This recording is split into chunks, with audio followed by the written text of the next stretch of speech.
எந்த பக்கம் நான் உன்னை பார்த்த இடத்துலயே குழி தோண்டி புதைச்சிடுவேன். நேத்து நீங்க அடிச்சு போட்ட ஆளுங்களை ட்ரீட் பண்ற டாக்டர்ஸ் மிரண்டு போய் நிக்கிறாங்க. இது சாதாரண ஆள் அடிச்சு அடி இல்ல.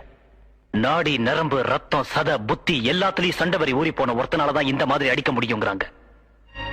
சொல்லுங்க, நீங்க யாரு? பாம்பேல நீங்க என்ன செஞ்சிட்டு இருந்தீங்க? இந்த வெறித்தனம் தான் உங்க வாழ்க்கையா இருந்ததா? சொல்லுங்க சொல்லுங்க சொல்லுங்க சொல்லுங்க. எனக்கு இப்பவே தெரியும். நீங்க யாரு? பாம்பேல நீங்க என்ன செஞ்சீங்க?